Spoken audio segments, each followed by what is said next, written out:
When life tilts and the ground under your home feels unsteady, there's a way to hold on without slipping. Tonight, we're leaning into emotional connection in relationships, even when stress howls through the hallway and the future seems blurred. Picture a kitchen at dusk, the hum of the fridge, unopened mail stacked beside a cooling coffee. You're here with whispered hearts, English, where we breathe a little slower and rebuild what matters most. A job offer in another state. A diagnosis that rearranges your calendar and your courage. A rent increase that turns the grocery list into arithmetic. These are real storms, and yet couples can stay close when the world tries to pull them wide. The question is how to keep hearts near when the wind won't stop bothering the windows. There's a quiet path that begins before any big talk or sweeping solution. It starts with small signals you send each other, even on the busiest days, that say, "I'm here, and we're a team." Research shows these steady signals lower stress and calm the nervous system. Therapists report they are the tiny bridges that keep love walkable when the river runs high. Here's the simple promise for tonight, and it fits in the palm of your hand. We'll build a series of gentle practices that keep you connected through uncertainty. They will feel human and doable, shaped for American life, and understandable anywhere a kitchen light glows after dark. If one of them resonates, which one would you try first? But there's something even quieter, holding love together. Think of emotional anchors, the small rituals you repeat no matter what the day delivers. A hand on your partner's shoulder when passing in the hallway. A 6-breath pause together on the porch before work. Which anchor would feel easy to start tomorrow morning? Emotional anchors work because they signal safety before words arrive. The scent of spring rain outside a screen door. The warmth of a mug changing hands. The habit is less about time and more about timing. What would it look like to design a 2-minute ritual that belongs only to the two of you? There's a tiny practice many couples use without knowing its power. When one person enters the room, the other looks up and softens their face for just a second. That's it. A glance, a softening, a permission slip that says, "We're okay for now." Have you noticed how that split-second shift changes the air between you?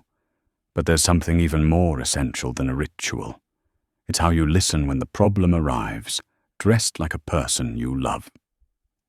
Real listening is not a courtroom.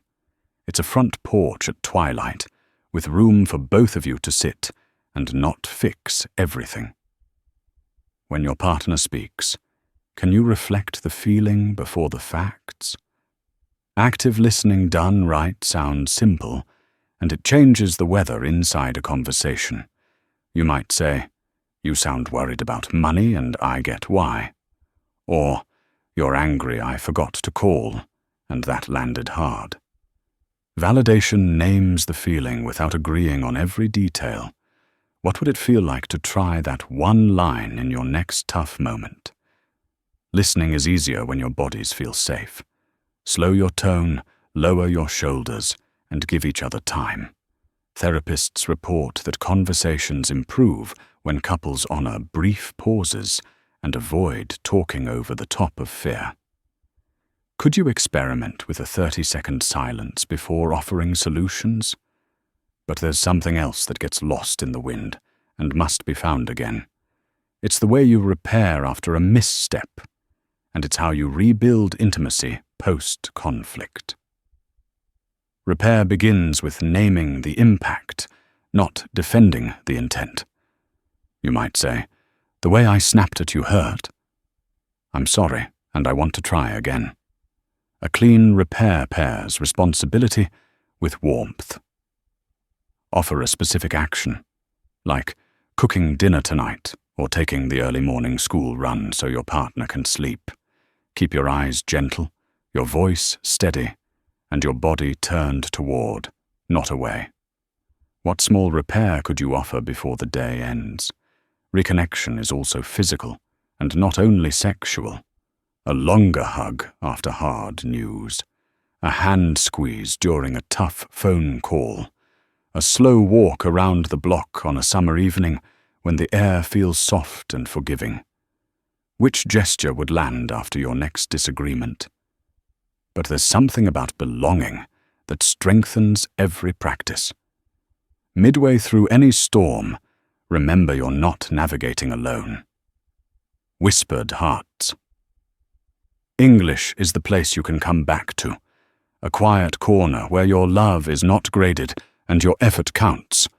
You are allowed to be a work in progress together. Stress loads are rarely symmetrical, and fairness isn't the same as balance. One of you might be carrying health worries while the other carries bills and logistics. Trade tasks without keeping score, and keep the scoreboard unplugged. Where could you lighten your partner's day? By picking up one responsibility no one sees. Shared language turns problems into projects. Try "we are facing this" instead of "you did this."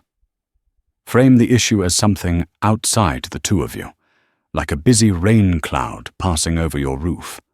When the stress passes, the roof remains.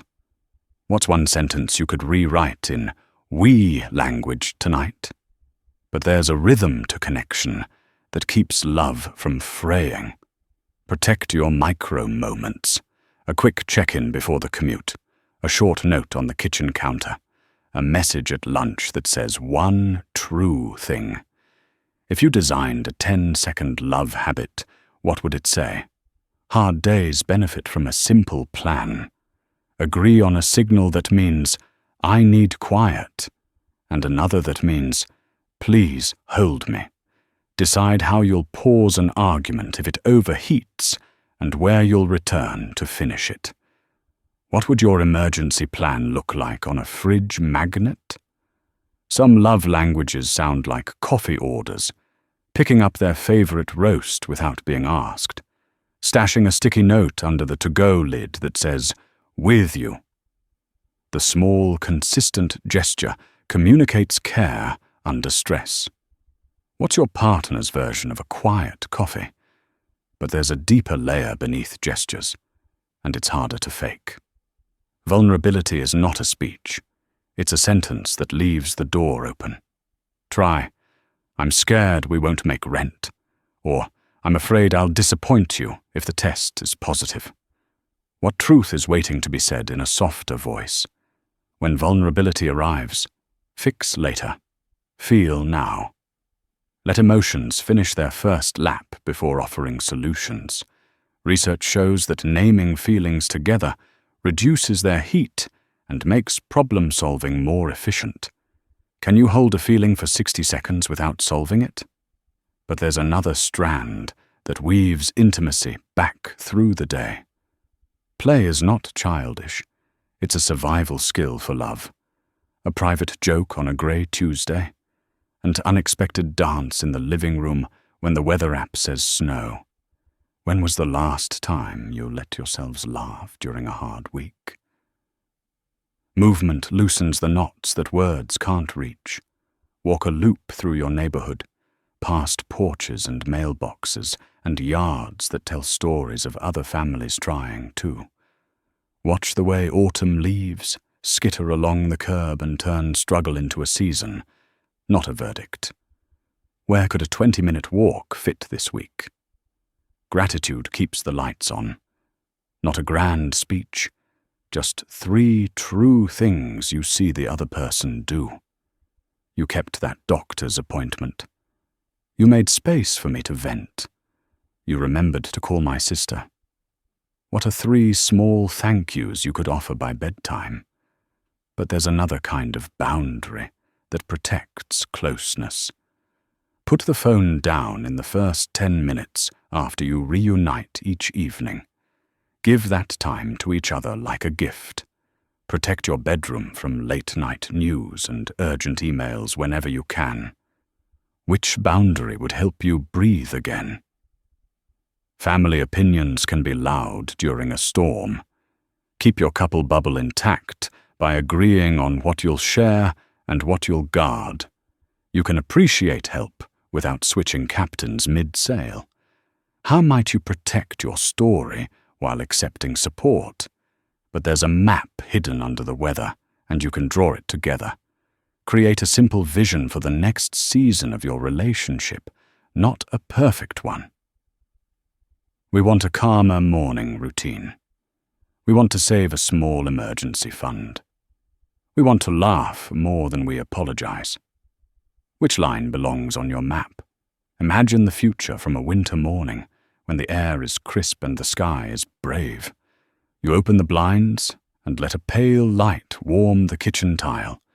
You've faced the scans, the bills, the move, and the misunderstanding that could have turned into distance, but didn't.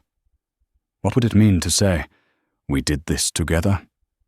Every plan needs a place to live. Write it on a page and tape it where your eyes go when you're tired. Read it on Sunday nights before the week starts pouring.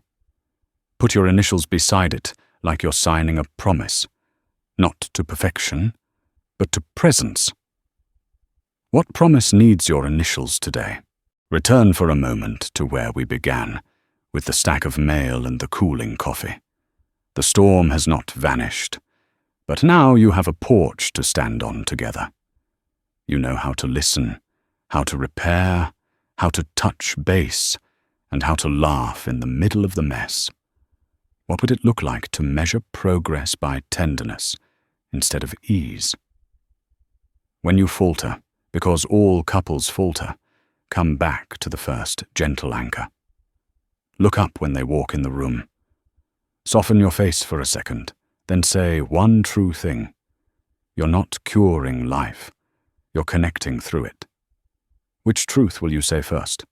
If a fight tears open at the wrong time, let the repair be the thing you're proud of.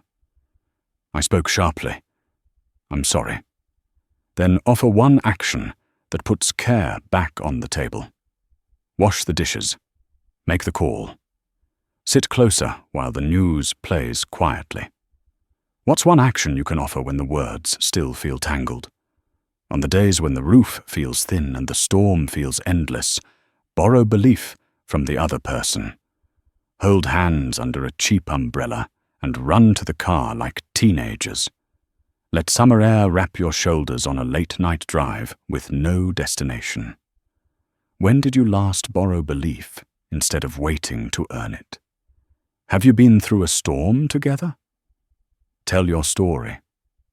Other couples in this community learn from the way you keep going, the way you reconnect with grace.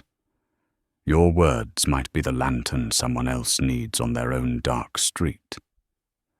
What part of your journey could encourage another pair tonight? When you need a calm place to regroup, you can return here. Whispered Hearts. English will meet you where you are and walk with you toward warmth. Your relationship is allowed to be both strong and tender at the same time. If you find that comforting, what will you carry into tomorrow morning? As we close, remember that storms are seasons, not sentences. You can choose anchors, listening, repair, play, and vision.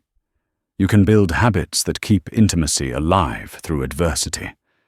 And you can trust that emotional connection in relationships is something you create together, one small moment at a time.